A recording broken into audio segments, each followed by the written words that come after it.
Yes, Lord, hallelujah, thank you, Jesus. You are worthy to be praised.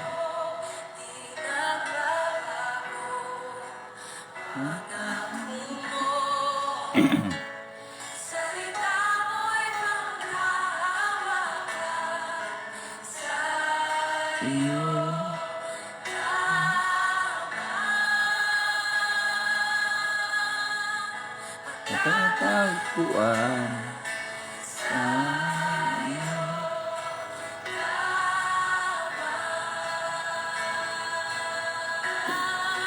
Okay, magandang umaga sa inyong lahat, no?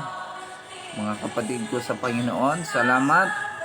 At muli, nandito tayo ay magkasama para manalangin at patuloy na dumulog sa ating Diyos na buhay.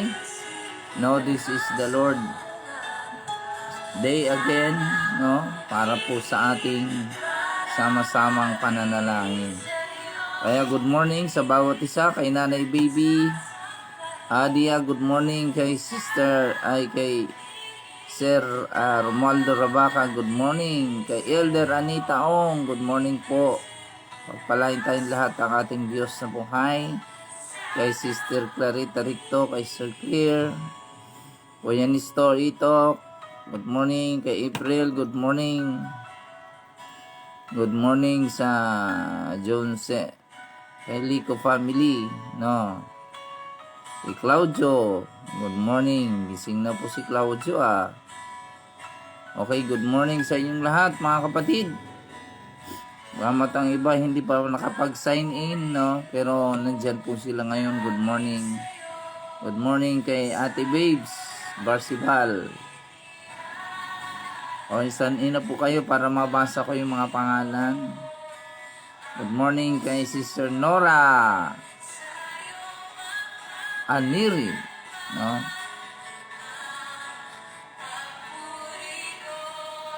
Para sa'yo lamang ang alay, Panginoon, ang puso ko. Good morning po sa mga taga-Angelina lahat, kina Sister Grace, kanyang mga kapatid. Good morning kina Brother Cesar sa mga sikyuhan lang. Mr. Rose, Brother June, Sir Mines, Rosemary, good morning sa inyong lahat, mga nasa Patahian. Hallelujah, good morning sa asawa ni Brother June, sa kanyang mga mag-anak. Good morning sa inyong lahat. Good morning kay Ate Cynthia, within this family. Good morning po. At sa aking ate, good morning sa kanyang mga anak, no? Kay Kuya Ruli, good morning sa aking kuya na nasa Meribilis, good morning sa inyong lahat. Kay Michael, nasa Mindanao, good morning sa inyong lahat, sa iyong pamilya, sa inyong mga kapatid. Kay Grace, kay Dudong, kay George, good morning, no? Good morning sa lahat na nanonood sa umagang ito, maging sa aking mga kamag-anak dyan, mga Fabon family na nanonood sa Cavite. Good morning po sa inyong lahat, yung mga nanonood natin sa Amerika, si Monina Mapalad, si Mami Pili. Good morning sa inyong lahat. Pagpalain po tayong lahat ng ating Diyos na buhay, maging sa aking kumparing, no? Ronnie, good morning. Kay salamat, tayo po ay patuloy na sumusubaybay sa programang Morning Prayer with Jesus. Kaya bago tayo dumako para mag-usap patungkol sa salita ng Diyos, tayo muna ay manalangin sa ating pong Panginoon. Good morning kay Sister G, no, for this study. Kaya tayo po ay manalangin. Hallelujah. Purihin ka, O Diyos. Ama namin na makapangyarihan, minsan pa nandito po ang iyong bayan, ang iyong mga anak, patuloy na dumudulog sa iyo, O Diyos. Patuloy mo kaming samahan, mula umpisa hanggang sa matapos po ang gawain na ito ng pananalangin. O Diyos, patuloy ang banal na Espiritu Santo ang siyang makasama namin at magpuspos sa amin, O Diyos. Bigyan kami ng karunungan upang ang salita mo ay patuloy namin mapagbulayan at maging kalakasan ng aming buhay espiritual.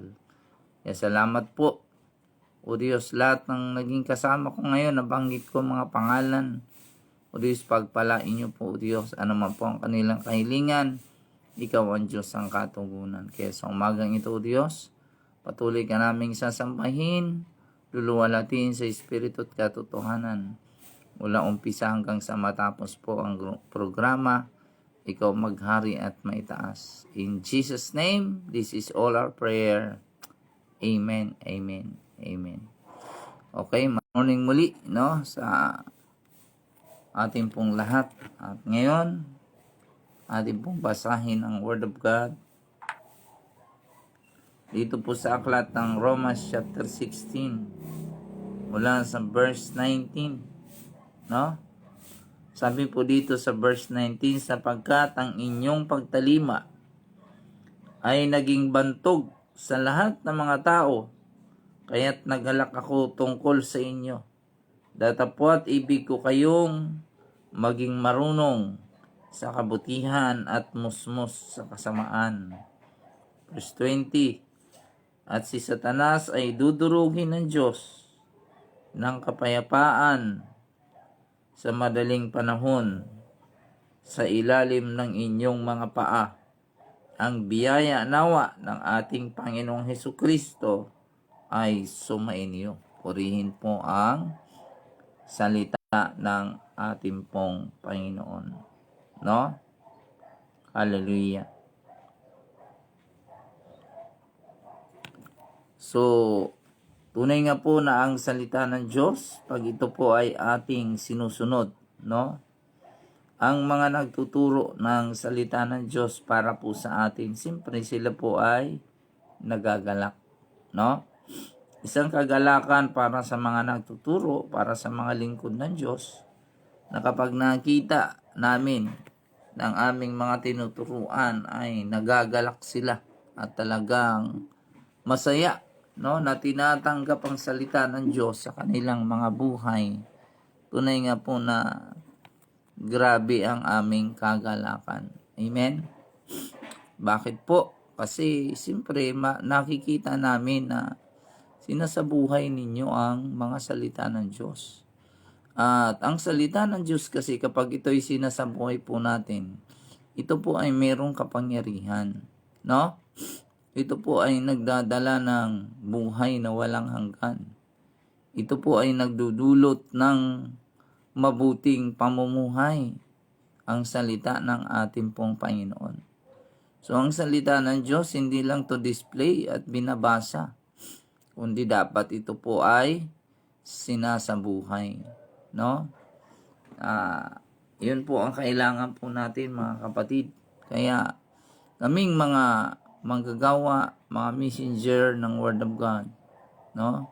If we found out that all, no, the people that we are going to teach about the Word of God, no, simply meron po kaming galak, no? Kaya ganun na lang ang kagalakan ni Apostol Pablo nung makita niya, no, ang mga taga-Roma ng kanyang tinuturuan ng Word of God ay masaya itong tinanggap at ipinamuhay. Kaya naman, ang sabi ni Apostol Pablo, no, dahil dito ay dudurugin ng Diyos si Satanas sa pamamagitan ng inyong mga paa. O tingnan nyo, yung ating mga paa ay mayroong kapangyarihan upang durugin si Satan, no? Kaya may kanta niyan eh. Sabi ng kanta, Romans 16:19 says, be excellent. At what is good, be innocent of evil. Be excellent. At what is good, be innocent of evil. Yun yung kanta niyan. And the God of peace and soon was Satan. The God of peace and soon was Satan. No? Yun po yung kanta niyan. Kaya, ang kapangyarihan ni Satan ay madudurog sa pamagitan ng ating mga paa. Kung ang salita ng Diyos ay pinamumuhay po natin at dinadala-dala po natin sa ating mga buhay. No? Ano po? Yun po yung ating kapangyarihan. Ang sabi ng Bible, no? The gospel is the power. Ano? So the gospel of God is our power. If we have the gospel, we have the power. Now, if you want power, always bring the gospel of God. Always use the gospel of God. Always enjoy the gospel of God. So if you're enjoying the gospel of God, you have more power. No? So anong power yan? Kayang dumurog kay Satan. No? So ganun po yun mga kapatid. Kaya ang ating paglilingkod ay hindi masasayang. Because we have Jesus. That Jesus is a powerful. Kaya kung tayo man ngayon ay nakakaranas ng iba't ibang pagsubok, lagi nating tatandaan. We have power. We have the gospel. No? That is came from Jesus Christ. So ano pa ang ating kailangan? Huwag na tayong patumpik-tumpik at mag-aalinlangan pa dyan. No? Sa mga ng problema, grabe na naman, padami yung may mga COVID. No? Pero tayo po ay nagpapasalamat sa Panginoon because we are protected. Why? Because we are the child of God. No? We are a man of God. A man and women of God. So, what we have to do is to grab hold the covenant that only Jesus is the Christ. No? The solution to all human problems. So, the human problem today is the virus. COVID-19. And not only that, no? Marami po tayong pangailangan. Ang iba wala nang makain. So, tunay nga po na iba't ibang pagsubok. Ngunit sa mga anak ng Diyos, ay hindi po tayo tumitingin sa mga problema. No? Ang tinitingnan po natin ang ating Diyos sapagkat ang problema ay walang magagawa sa buhay natin. Pero ang Diyos mayroong magagawa. Amen? Always look unto Jesus, the author and the finisher of our faith. Amen? Yun po ang lagi nating titingnan. No?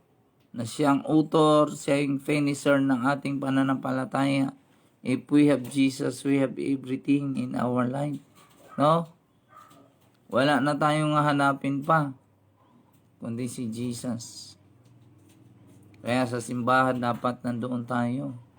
Sabi nga ng kanta, wag na wag kang a-absent, kapatid, sa bawat linggo. Love, love, love. Tayo'y magmahalan. Love, love, love. Tayo'y mag-awitan. Love, love, love.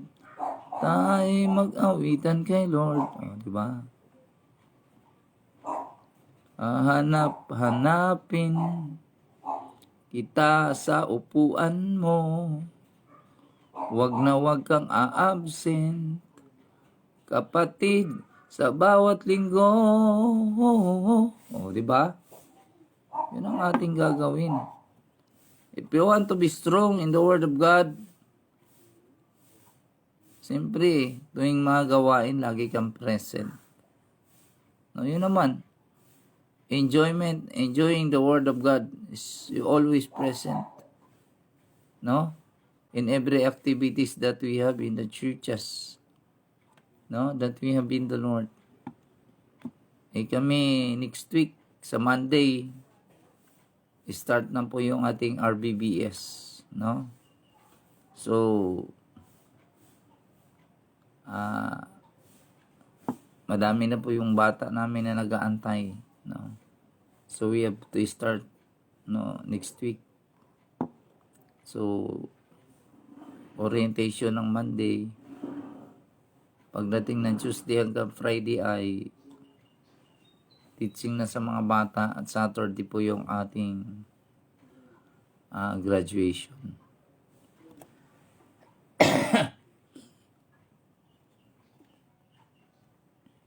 Inom mo tayong tubig.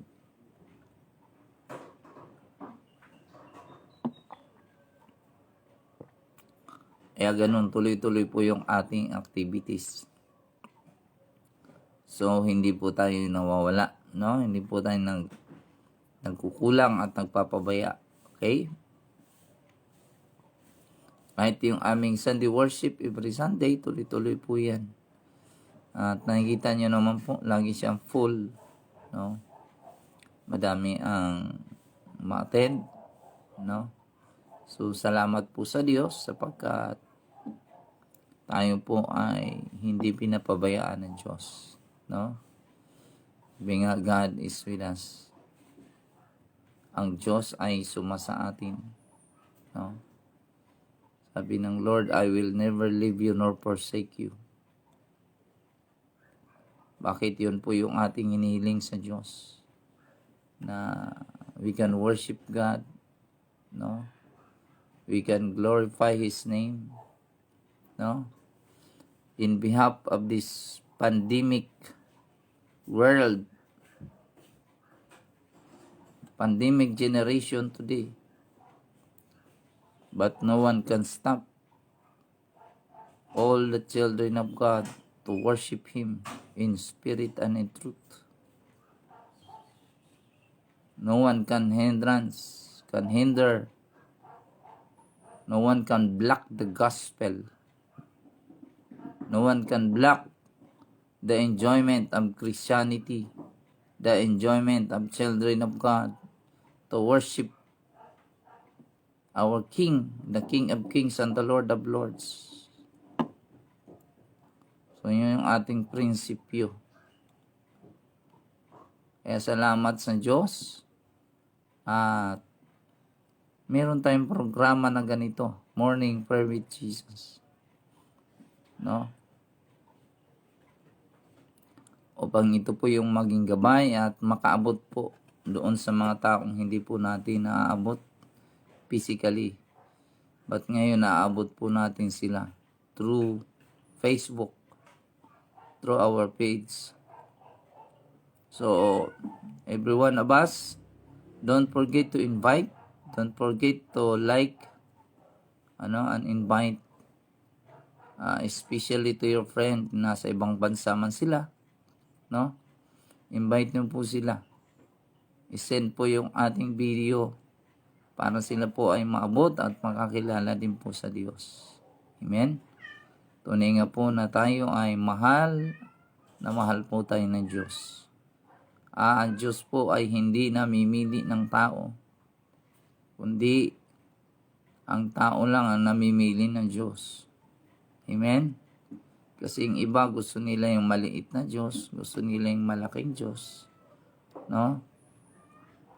Pero tayo, ang gusto natin, yung Diyos, no, na may-ari ng lahat ng bagay, the Creator God, and the God that save people. Hallelujah. And the God, no, that guide people, a powerful God. Siya yung ating Diyos, no other than Jesus Christ. Okay? So, mga giliw na sumusubaybay, without Jesus, there's no salvation. No? Sapagkat ang sabi ng Bible, sa silong ng langit walang ibang pangalan na ibinigay ang Diyos, no, kundi ang pangalang Jesucristo na siyang kaligtasan ng lahat. So if there's no Jesus, there's no salvation, because Jesus is the Savior, no, Christ, no, He is the solution of everything. So brothers and sisters, brethren, let us hold on, no, to the power of God and to the gospel. Let us hold on the covenant that truly Jesus is only the Christ. Amen. Purihin po ang salita ng Diyos. Purihin po ang patuloy na pagpapaalaala ng Diyos sa bawat isa sa atin. No? Muli, everyday, ulit-ulit lang naman po yung ating message. No? Puro prayer, puro palakasan. No? There's no doctrine, because the doctrine is only from religion. No? Saka ang doktrina minsan nagiging problema. No? Kasi yun po ang kanilang hawak-hawak na doctrine, na mas magaling, mas marami, mas tama sila, no? Yun po ang doctrine. Pero yung mga tunay na sumasamba sa Diyos, there's no doctrine. Walang iba kundi yung salita ng Diyos. Ang ating itinuturo, ang salita ng Diyos na siyang ating kapangyarihan. Ito po yung matibay nating sandigan, no? At ang salita ng Diyos, ito po yung ating proteksyon, no? Na nagbibigay lakas sa mga anak ng Diyos. Hallelujah. Kaya panghawakan po natin, no, the Word of God. Hallelujah. By the power and the blood of Jesus, we become saved. No, at tayo po'y hinugasan ng banal na dugo na Jesucristo. At tayo po'y pinapatubayan ng kanyang Espiritu. Pang tayo po ay patuloy na makalakad ayon sa kanyang kapangyarihan. So, always, no, give thanks to the Lord. Salamat sa Diyos. Ako din po ay nagpapasalamat sa Diyos, no? Na bagamat madami tayong mga pagsubok na dinaanan sa buhay, pero hindi tayo sumusuko, sapagkat mayroon tayong Diyos, no? Ang sumusuko lang yung mga walang Diyos eh. Pero kapag may Diyos ka, hindi ka dapat sumuko, kasi sabi ng Bible, kasama natin na Diyos. When we receive Jesus as our Lord and personal Savior, nung pinapasok natin siya sa buhay natin, kasama na natin ang Diyos. No? Alaala niyo po yung kwento ko. Minsan puno-puno na tayo ng problema at wala na tayong magawa. Isa lang ang kailangan, tayo po ay magpakumbaba. No? Kasi kapag nagpakumbaba po tayo, si Jesus ang kasama po natin sa araw-araw. Diba sabi natin, God is with us.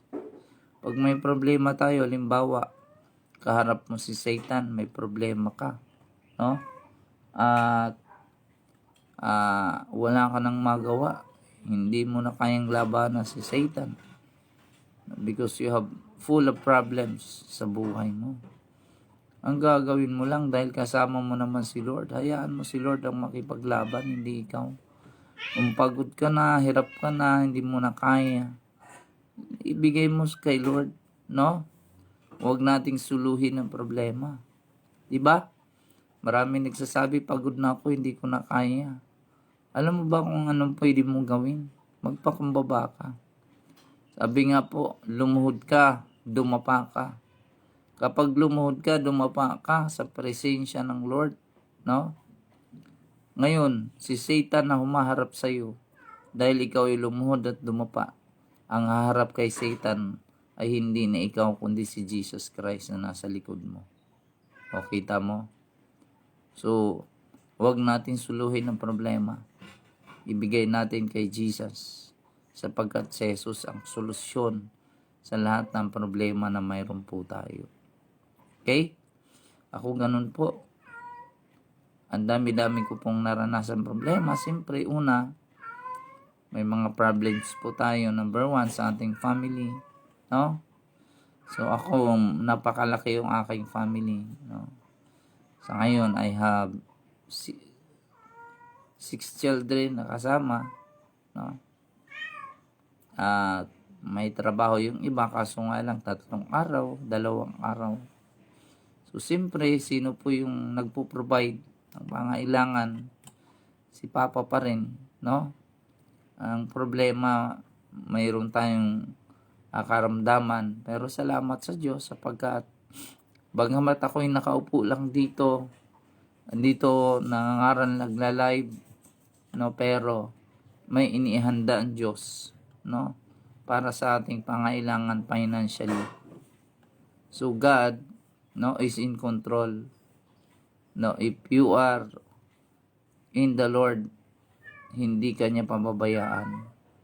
Philippians chapter 4 verse 19, but my God shall supply all your needs according to His riches and glory by Christ Jesus. Yun po ang promise ng Lord. Ano pa? Sabi niya, but seek ye first the kingdom of God and His righteousness, na all these things shall be added unto you. Kaya kayo na may mga trabaho, mas lalo huwag kayong mag-alala. Umasa kayo sa Lord, no? Magtiwala tayo sa Diyos.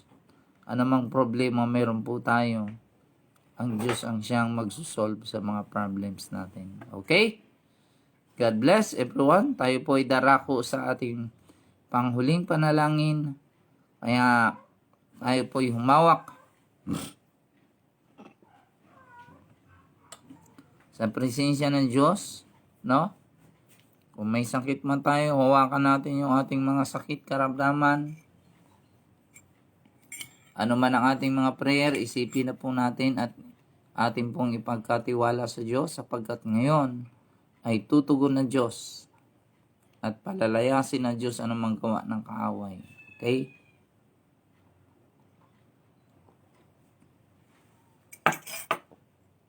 Sige, tayo po'y manalangin. Ama naming Diyos, salamat po ng marami. Salamat sa iyong mga salita na patuloy na dumudurog sa gawa ng kaaway na si Satan.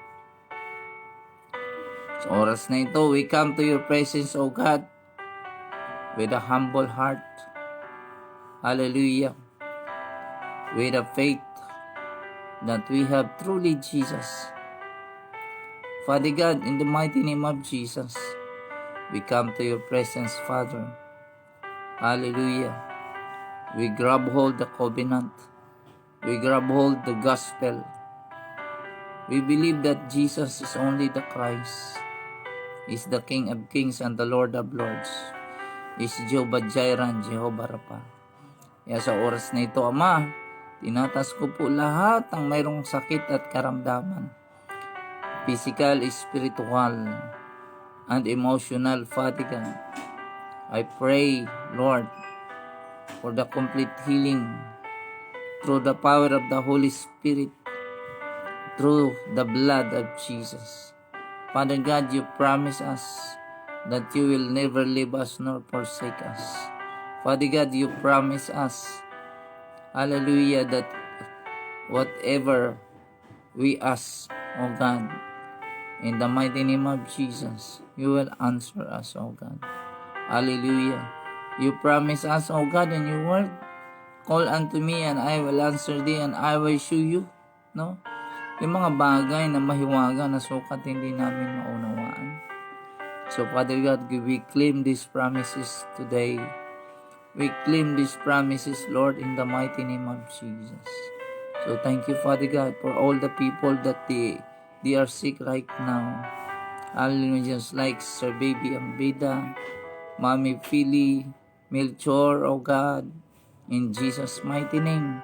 Thank you for all, hallelujah, the sickness and diseases that you're going to be healed by the power of Jesus Christ. Hallelujah, hallelujah, hallelujah, hallelujah. Bless Nanay Baby. Hallelujah, in Jesus' name. Thank you, Father, for all the problems that we have is already solved by the blood of Jesus.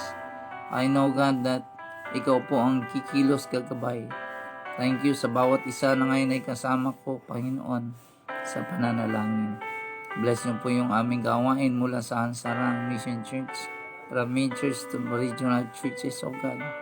Sa lahat po ng aming mga elders, leaders, sa aming mga kapastoran, O Diyos. Bless every one of us, O God. Help us, O God, to evangelize. Help us, O God, hallelujah, to enjoy the gospel and use it, O God, for the salvation of so many people, hallelujah, that really need Jesus Christ.